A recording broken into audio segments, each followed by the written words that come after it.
All right, so we're trying something new. And we're being adventurous. Yeah, a little segment. Call it road trip, maybe. You could call it road trip, considering that's what we're doing. Yeah. The idea came from talking to some friends, and they asked, how do you fit in doing the things that you guys do? And the reality is, it's challenging sometimes. Yeah, you have to make time for it when the time presents itself. Life isn't a sprint, it's a marathon. And along the way, we all stumble, learn, and keep going. Welcome to Running Ahrens, a podcast about navigating marriage, parenting, business, faith, and all the unexpected detours that come along with it. We're Justin and Sarah Ahrens, partners in life, business, and raising 4 incredible kids. For over 30 years, we've been figuring things out as we go. Sometimes successfully, and sometimes, well, not so much. But that's the beauty of hindsight. We're here to share the lessons we've learned, the wins, the failures, and the moments that have shaped us. Through honest conversations, special guests, and maybe even a few stories from our kids, we'll explore what it really takes to grow, adapt, and move forward. So whether you're running a business, a household, or just running late, you're in the right place. Let's do this together. We're glad you're here. Welcome to Running Ahrens. So we are driving back home after driving Neva back to school in Iowa. It's a beautiful fall Sunday. Doesn't feel like fall. It's freaking 90 degrees. Yeah, it hasn't decided to be fall yet. Which is fine because we know what's coming.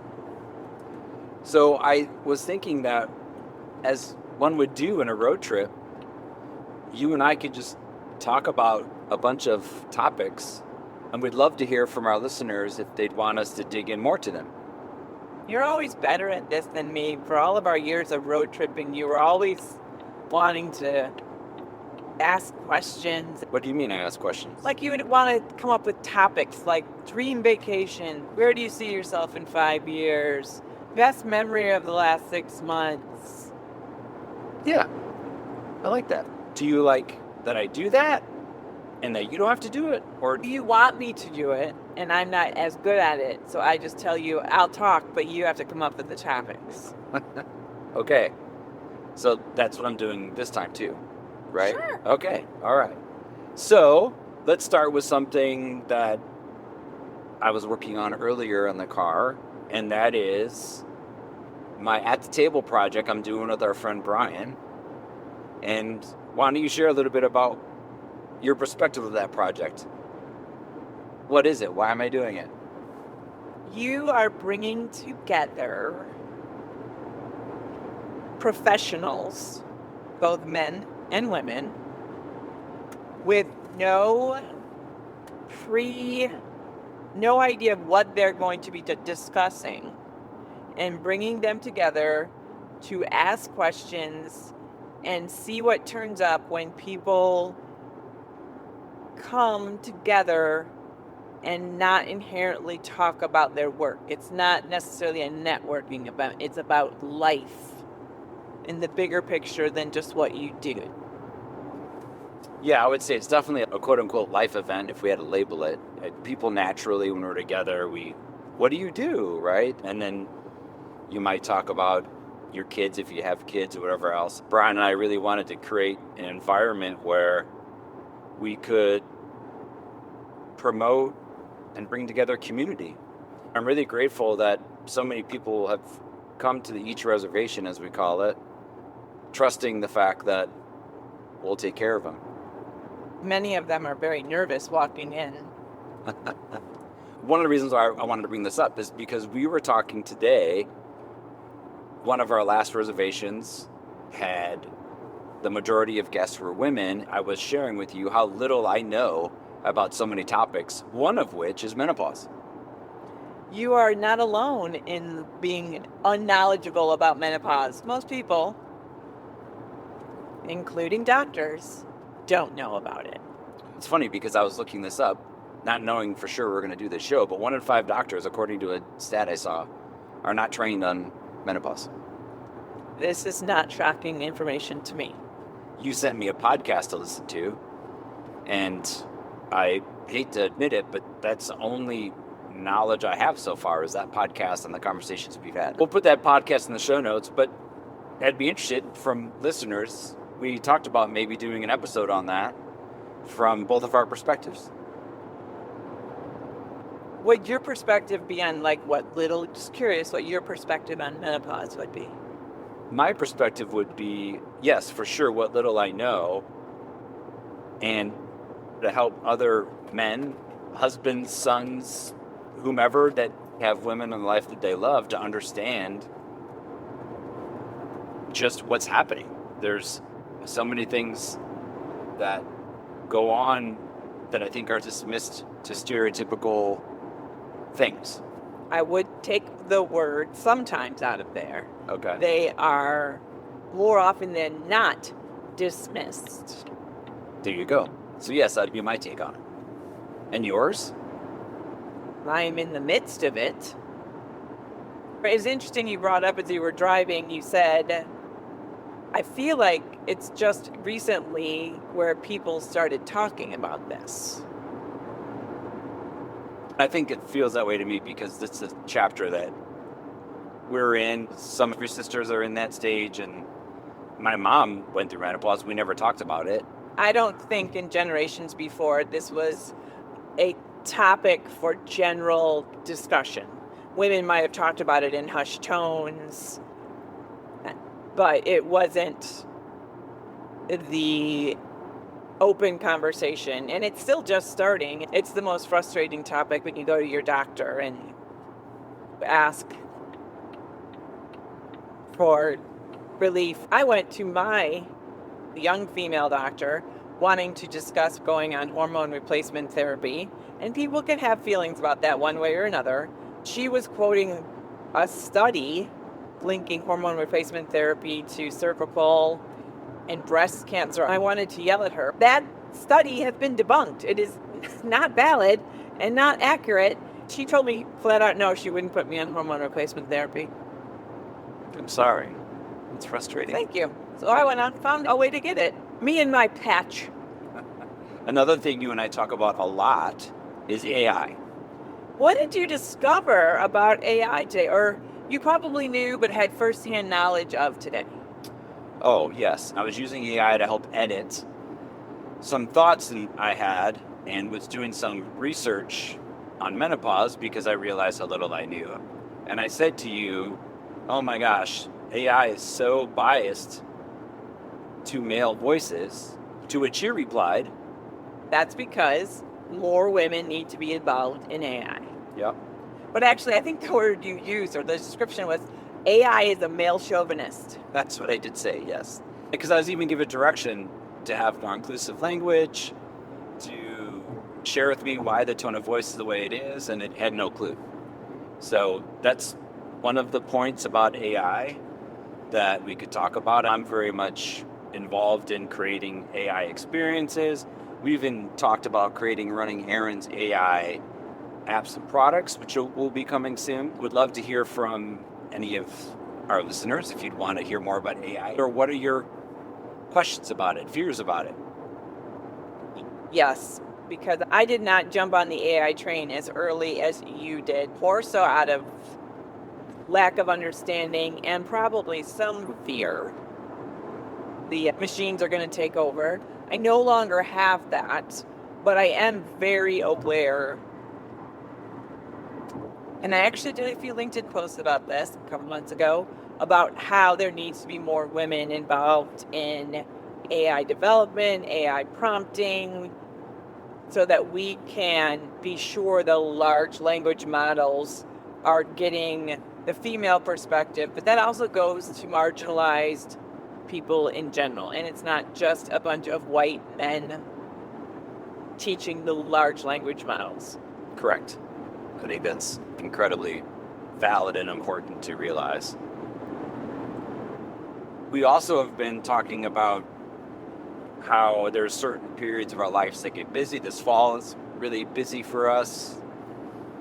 We're in control of that. We have work things to make sure that we're taking care of ourselves. But then we're also pulled from different directions with our kids. They want us to do things with them, which is awesome. but there's only so much time. Yes, and we want to do some things individually and things together. And it's figuring out how to fit all the pieces, say yes to the best, leave the rest. Oh, That is not my own, but I do use it as one of my mantras. And I'm lucky enough with my job that I have the flexibility to be able to travel with you because I can work from anywhere. So we're going to take advantage of that coming up.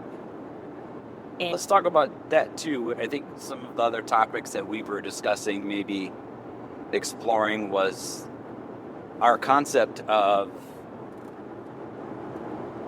travel. That is one of the things I really wanted to do with our younger kids, and we did, is to create opportunities where they could travel so they could see the world, feel comfortable in different contexts, and really explore what that looks like. I remember the first time I took the subway in New York, I was confused, freaked out, felt stupid. I wanted my kids to be able to get around confidently and travel. Quinn took a recent trip and traveled well, and I was proud of him. yeah, he did really. And he was always the one that we joked around. I said, oh, all of our kids could travel, but alone. But Quinn would have the hardest time because he can get lost in his own. Yeah, he leaves stuff everywhere. Yeah. And the reality is we were completely wrong. Did a great job. And he's traveled a lot. Our kids have been very blessed to be able to travel a lot. And I forget sometimes that not all families have that opportunity. Part of my hunger to travel was when I was younger, we couldn't afford to go on many vacations. My vacations were typically to my grandpa's house, which was awesome. I'm grateful I had grandparents. And at the same time, a lot of those trips were the same. I wanted to explore the world more myself, but also have our kids along with it. It'd be interesting to see how other families look at travel and vacations. Yeah, I traveled a lot as a child and an adult. And I did take it for granted. It wasn't massive travel, but it was every year.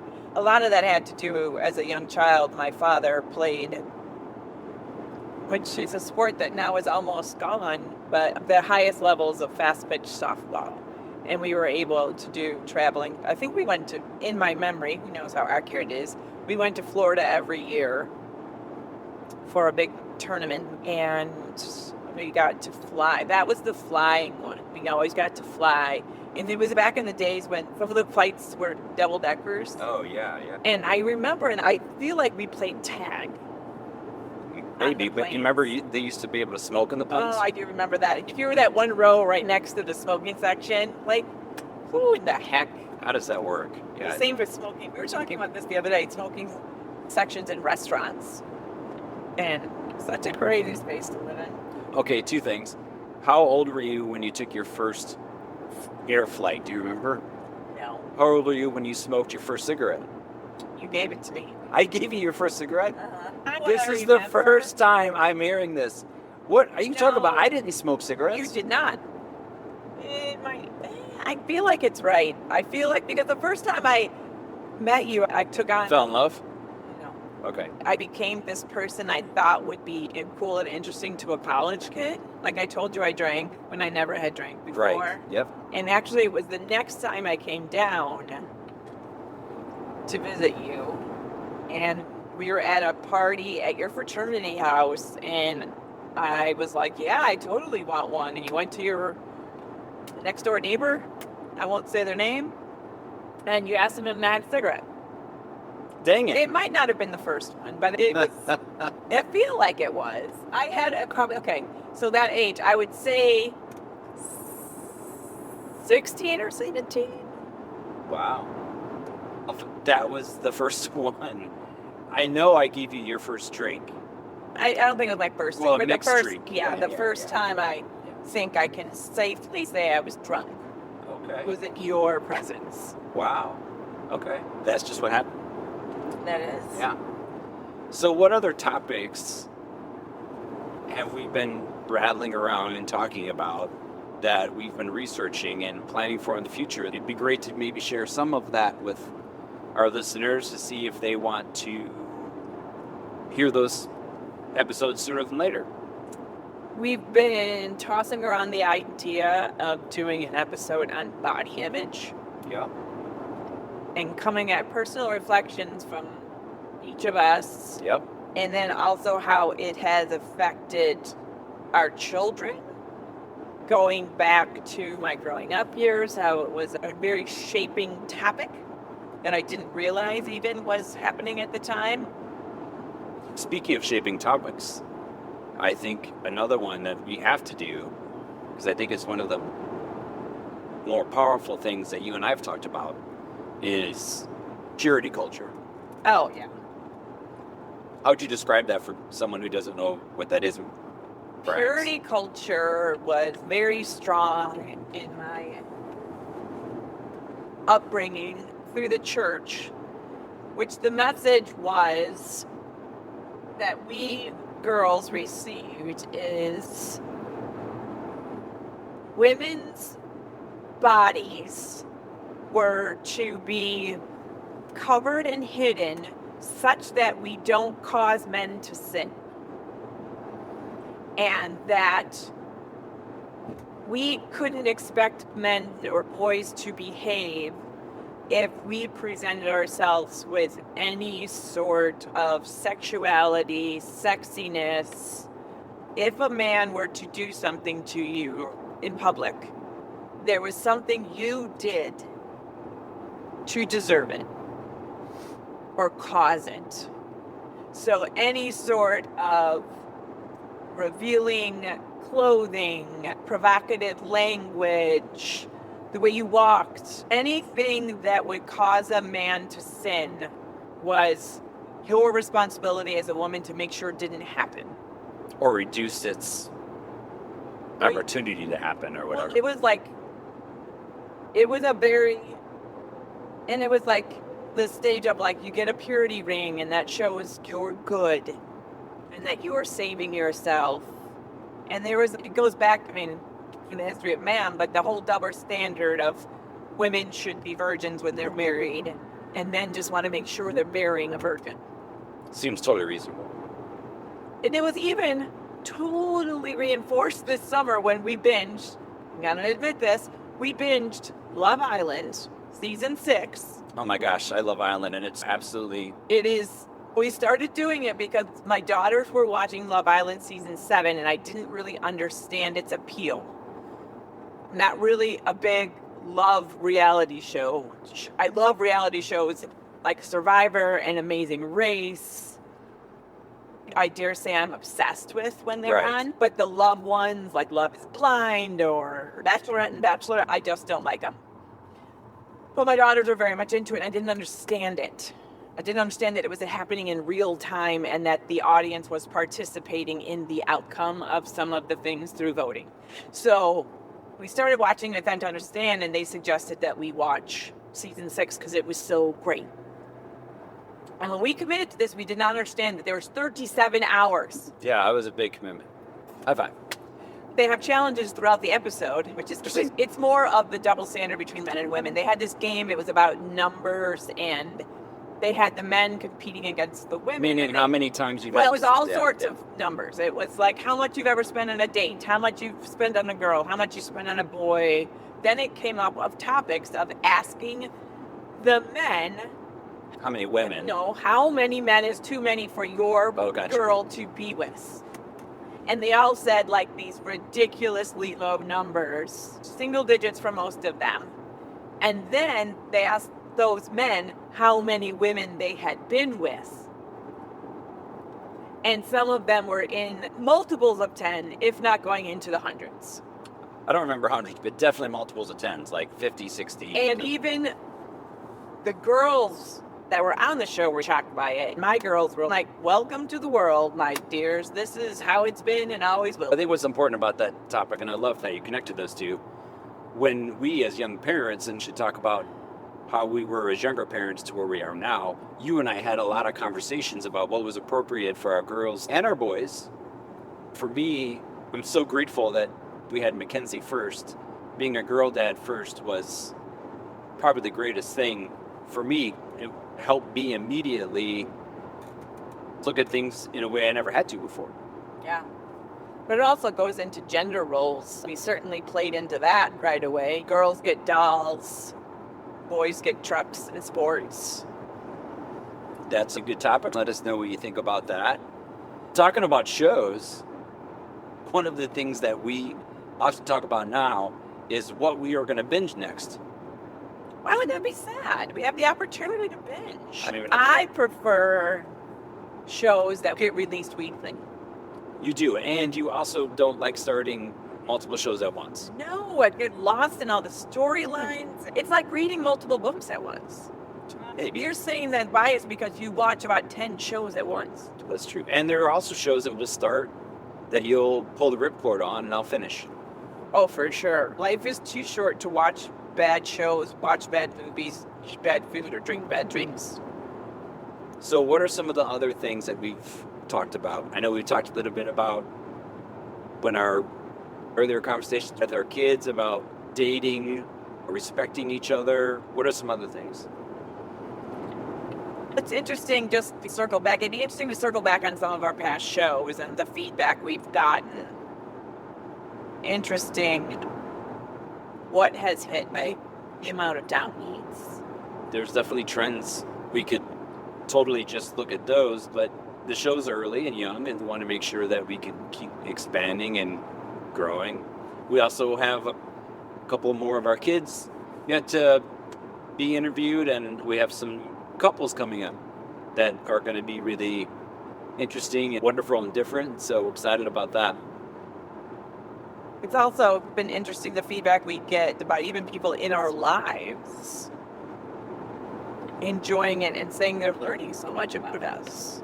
We were out to dinner the other night with some people, and Justin and I were just bantering as we normally do, and they were like, "This sounds your podcast." I just told them, "This is how we talk.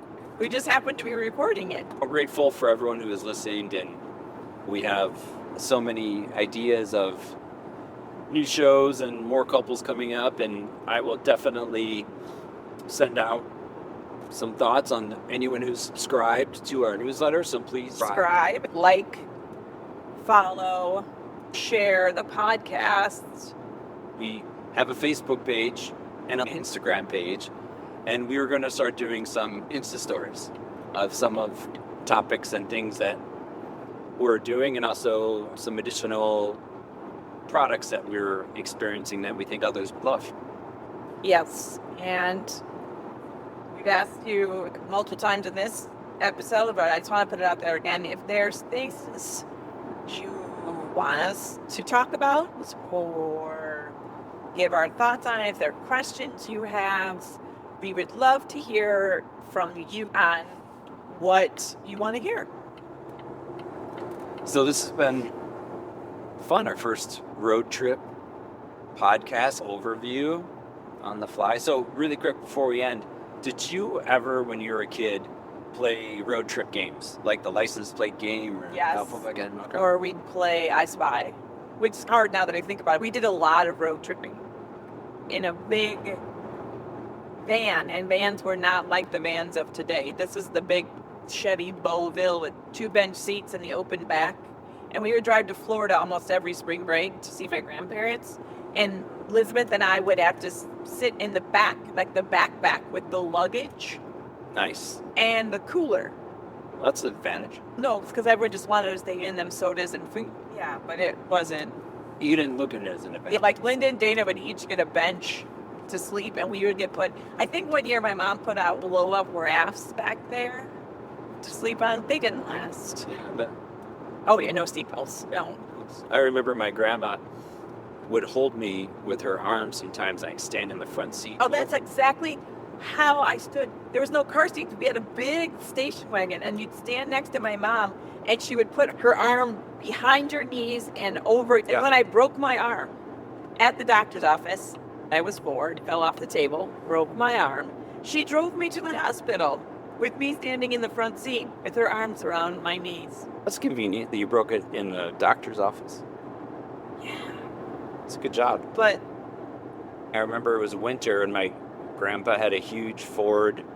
I remember I took a nap in the back window. Just think how crazy that is. and now you can't even drive down the kids in the back seat, but nobody sits without seatbelts. That's probably a good thing. I would think that is a good change.